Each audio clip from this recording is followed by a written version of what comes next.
Hello brothers and sisters, welcome to the continuation of our previous episode where we go deep with our brother into his life as an occult member. The things that led him into making such a decision to join.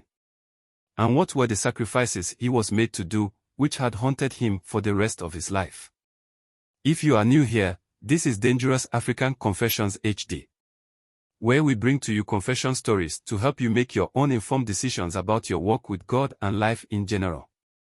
Without taking much of your time, let us go and listen to the story. Please subscribe if you haven't done so, and also do like and share this video, so others out there can also benefit from this conversation, and hit the notification bell as well, so you will be notified anytime we upload videos. We arrived at this compound in the middle of nowhere. It was like a mansion, but not the kind you'd see in the city. This one was tucked away, hidden behind tall iron gates, surrounded by trees so thick you couldn't see a thing past the walls. The place had an eerie quietness to it, like the silence itself was holding some dark secret. Inside, there were people. People who looked so ordinary, yet there was something about them. Their eyes, their mannerisms. They were all different. I remember one woman, dressed in black, with a sharp look in her eyes. She stared at me like she was trying to read my soul. And I felt it. I felt like they all knew something I didn't. So, Chuka introduced me to their leader, an older man with a deep voice, like it could echo in your mind. He smiled at me, a kind of knowing smile, like he had seen the depth of my soul. And when he spoke, it was like hearing the voice of authority itself. He told me that I have made the right choice. He again said that I was there for power. And that I was seeking for wealth. He then went to stress that what I was seeking, it comes with a price. So, he asked if I was ready to pay it. The truth is that I nodded without thinking. I wasn't sure what he meant, but I was too desperate. I needed this. I needed a way out. I didn't care what the cost was anymore. And that was the beginning. They told me that in order to get what I wanted, I had to open myself up. That was the first step. They said I needed to understand that the world wasn't just physical, that there were things beyond our senses. Things that controlled everything. The occult, they called it. A power that stretched beyond time and space. A power that could make me rich, untouchable, feared. My brother, I remember the first ritual. It was dark, silent, and cold. I was told to sit in a circle with the others, just like in the stories you hear. Sometimes, it sounds like not being true. But there it was, with candles flickering around us. The air felt heavy, charged, like static electricity before a storm. They gave me a cup, filled with something black, something that smelled like earth, like death. I believe you understand what I mean by that. And they told me to drink it. I was told that the mixture in the cup will cleanse me. He said again that it will open my mind and soul. I hesitated for just a second. My heart was racing, my hands shaking. But then I thought of Mama. I thought of all the suffering, all the nights she cried because we had nothing. And so, I drank. The moment the liquid touched my lips, to tell you, I felt a burning sensation in my throat. It wasn't just hot, it was like fire, like it was consuming me from the inside. I couldn't breathe, couldn't see.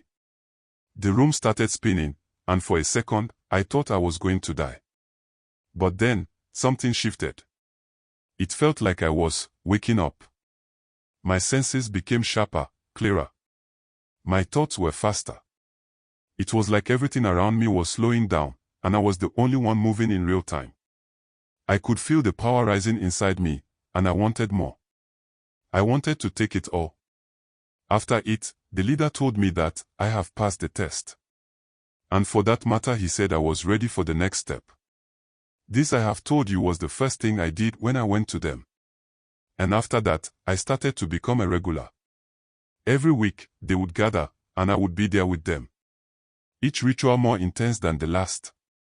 They taught me things, dark things, things I should never have known. Secrets of the world, secrets of power that were hidden from the eyes of ordinary people. You see, I remember one ritual that still haunts me. We had to sacrifice an animal. A goat, they said. It wasn't just any sacrifice. It had to be done under the full moon, with specific chants and symbols drawn on the ground. It was ritualistic. It felt wrong, but the power I felt afterward was something I had never experienced in my life. They told me that each sacrifice would bring me closer to my goal. That I needed to be willing to give up something important. And at first, I thought it was just about animals, things that didn't matter.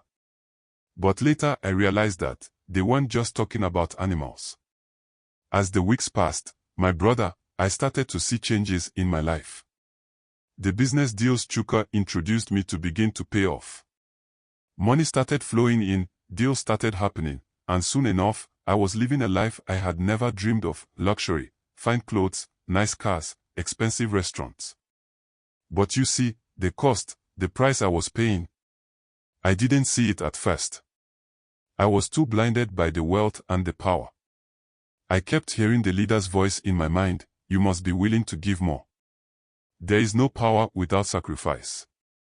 I thought they were talking about material things, maybe more animals, more objects. But I was wrong. They were talking about human lives. And I couldn't turn back. Not now. I was too deep. Too lost. And then came the day I had to make the ultimate sacrifice. I didn't know it then, but it was the day that would seal my fate. The leader told me that to truly ascend, to take my place among the powerful, I had to give up the most important person in my life.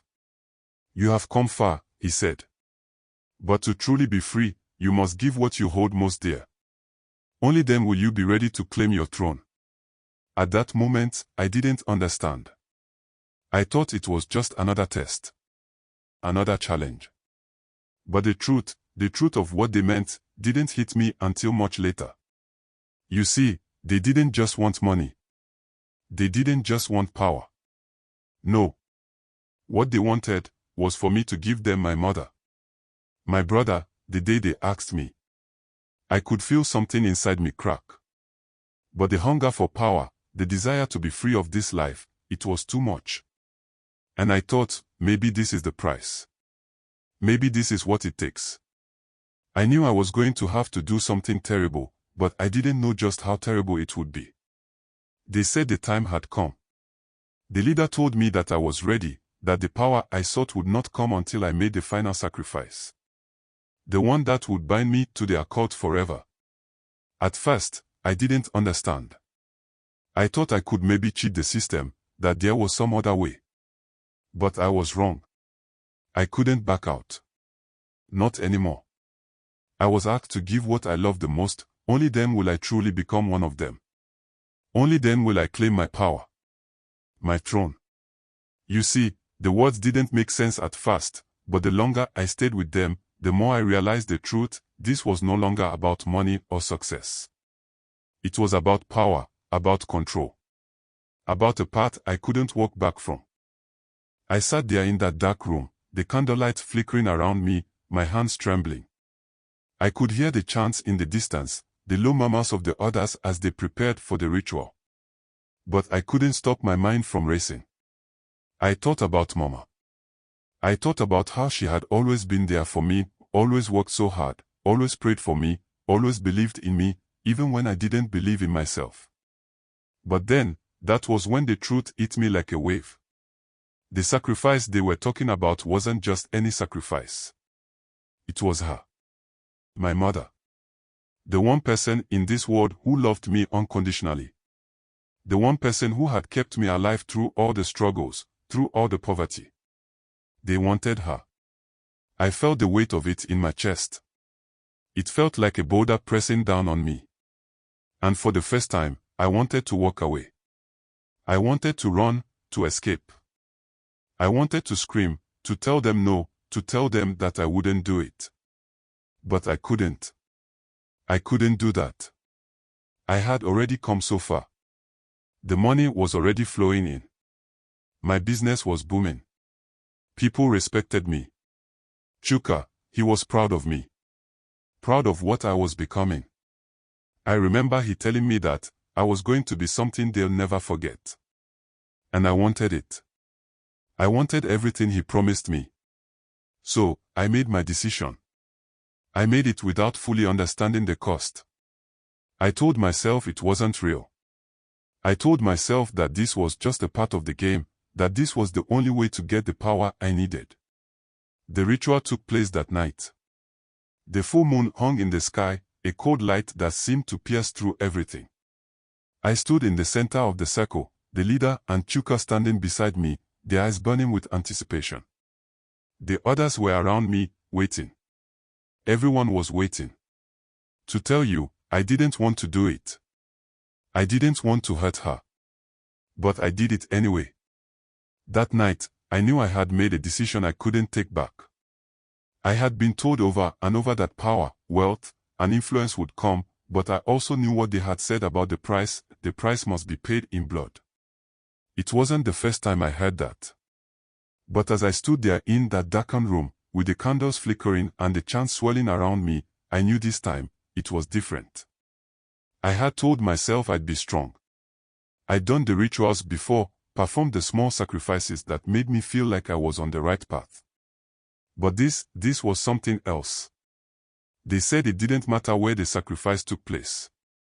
The power would transfer, no matter where I was.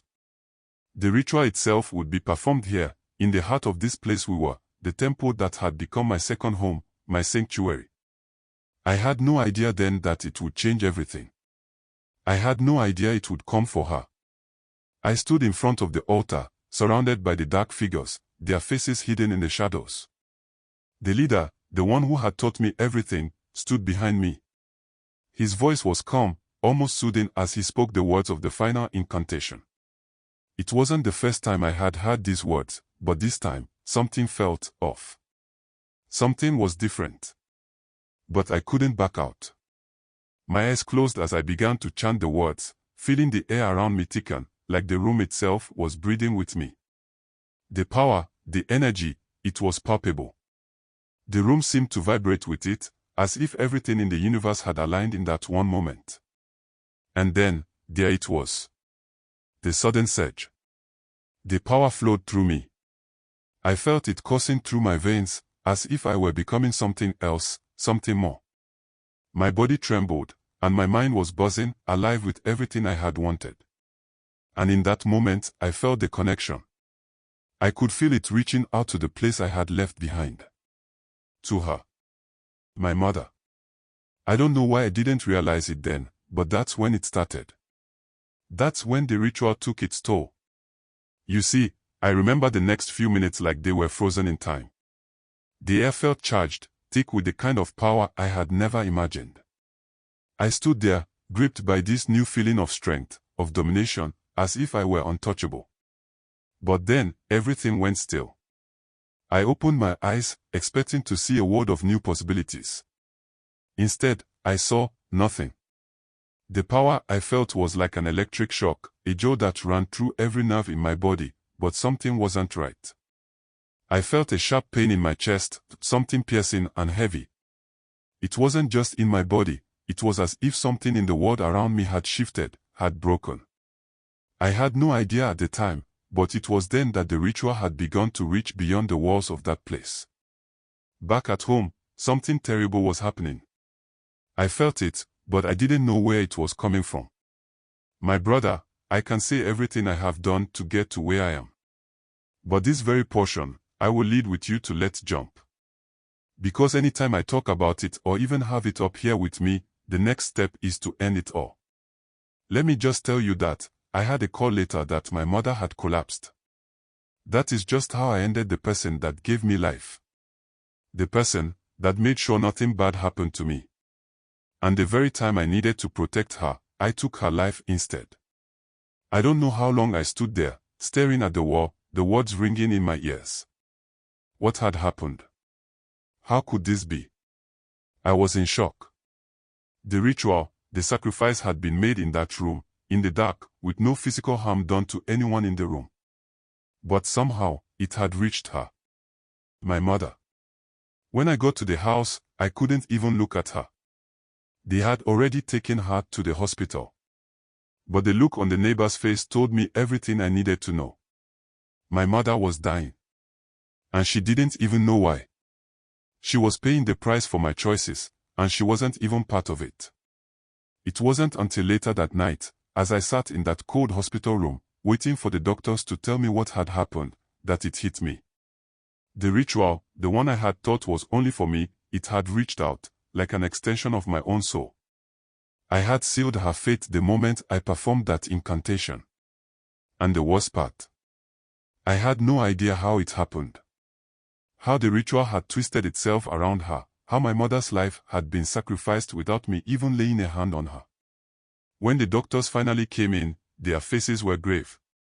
They told me that my mother's body had been overwhelmed by something they couldn't explain. Her heart had failed. Her lungs had filled with fluid.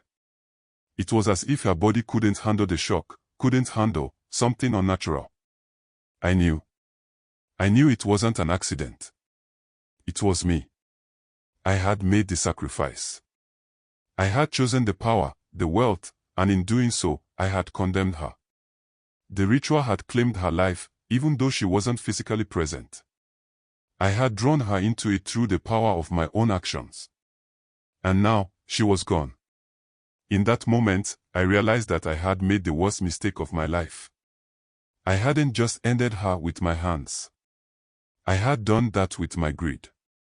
I sat there in the hospital, alone. My mother had been everything to me. The one person who always believed in me. And now she was gone, taken by a force I had summoned. A force I had thought would save me, but instead had destroyed everything I cared about. I had been warned. I had been told about the price. But I never thought it would come in this manner and for her. I never thought that my greed, my desperation, would cost me the one person I could never replace.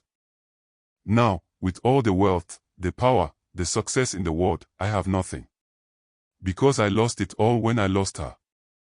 You see, my brother, no amount of money, no amount of power can bring her back. No amount of success can fill the void she left in my life. I've tried. I've tried everything to forget, to numb the pain. But the truth is, I can't. I can never escape the fact that it was my choice that led to her death. I thought I had made the right decision, but now, I see how wrong I was. I thought I was doing it for us, but I ended up destroying the only thing that ever truly mattered. And now, I'm left with nothing but a mansion full of memories I can never forget. The truth is that, I've learned the hard way, some choices you make, no matter how much you wish you could take them back, will haunt you for the rest of your life. And the price is too high. I took my mother's life, not with my hands, but with my greed. And now, I have to live with that for the rest of my days. Thank you for having time for me to share this with you. I hope it makes someone understand that you cannot receive anything from any occult or any dark power without paying dearly for it. Don't forget to please subscribe, share and like our videos. Kindly hit the notification bell so you will be the first to get notification to our videos when we upload. I want to talk about something that's often overlooked but very important. What you just heard is the painful reality of a man who, driven by desperation and the promise of wealth, made choices that ultimately cost him the most precious thing he had. His journey, though filled with temptation and darkness, serves as a powerful reminder that the choices we make today can have far-reaching consequences, ones we may never fully understand until it's too late. In life, we all face challenges. It's easy to feel like we need something extraordinary to escape our struggles, be it fame, money, or success. But remember, those things come at a cost. And sometimes, the cost is more than we can bear. It's crucial to understand that no amount of wealth, no amount of power, is worth sacrificing the people we love or compromising our morals. You see, this story isn't just about the supernatural or the occult. It's about the very human struggles we face: poverty, despair, the desire to make things right for ourselves and our families. But be cautious. Always weigh the consequences of your decisions, because every choice, no matter how small it may seem, can take you down a path you may not be able to turn back from. So, if you're feeling lost, if you're feeling desperate, remember, there are always better ways to move forward. Don't let your circumstances define your choices. Stay true to yourself. And never forget the people who love you, because they are the real treasures you can never replace. Let's focus on the moral and emotional lesson learned in order to make thoughtful, ethical decisions in our own lives. The truth is, there are always better paths to take, even in difficult times. Don't fall for flashy promises or emotional manipulation. Remember, God's miracles are real, but they come with truth, love, and peace. Don't let anyone lead you astray for their own gain. Stay grounded, stay prayerful, and stay vigilant. I hope this message encourages you to be discerning in your journey in life. Thank you for watching, and remember, life is too short to make choices you regret forever. We shall meet again in the next video.